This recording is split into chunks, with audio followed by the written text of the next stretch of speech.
मैं हूं भगवान जगन्नाथ। मैं वही हूं जो युगों युगों से पूरी नगरी में रथ पर सवार होकर चलता आ रहा हूं। पर आज मैं तुम्हें अपने रहस्य का वो सत्य बताने आया हूं जिसे केवल भाग्यशाली ही जान पाते हैं। लोग मुझे जगन्नाथ कहते हैं, पर क्या तुम जानते हो मैं कौन हूं? मैं वही हूं जो द्वारका में श्री कृष्ण था, वही जिसने अर्जुन को गीता सुनाई, वही जिसने राधा के प्रेम को साक्षात ईश्वरत्व में बदल दिया, वही जिसने अधर्म के सामने धर्म को विजयी बनाया।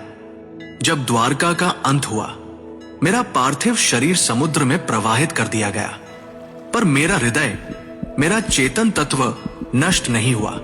समुद्र में एक दिव्य काष्ठ पवित्र लकड़ी के रूप में प्रकट हुई और बहती हुई पुरी के तट पर आई। उसी समय राजा इंद्रद्युम्न ने मुझे स्वप्न में देखा। हे राजन, ये कोई साधारण लकड़ी नहीं, ये मेरा शरीर है, इससे मेरा विग्रह बनवाओ। राजा ने आदेश दिया। मूर्ति बनाने के लिए एक वृद्ध पुरुष प्रकट हुए। उन्होंने कहा, इन्हें गुप्त रूप से बनाऊंगा, कोई द्वार मत खोलना। वो कोई और नहीं, स्वयं विश्वकर्मा थे। जब मूर्तियां बन रही थी, रानी की चिंता बढ़ी। द्वार खुलवाया गया। मूर्तियां अधूरी थी।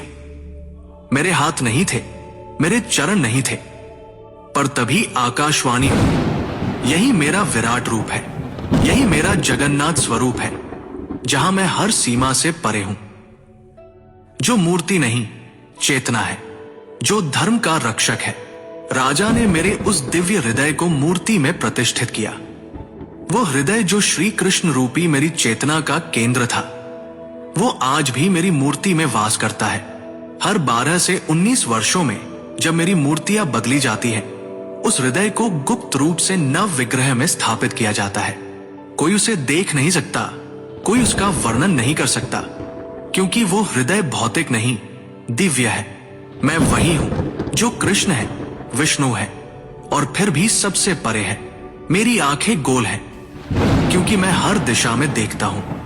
जब मैं अपने भाई बलभद्र और बहन सुभद्रा के साथ रथ पर सवार होता हूं, तो वो यात्रा कोई उत्सव नहीं, वो क्षण है जब मैं मंदिर से निकलकर भक्तों के हृदय तक पहुंचता हूं।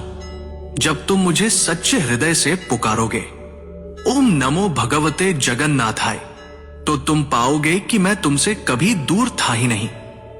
मैं वही था तुम्हारे भीतर, तुम्हारी चेतना में।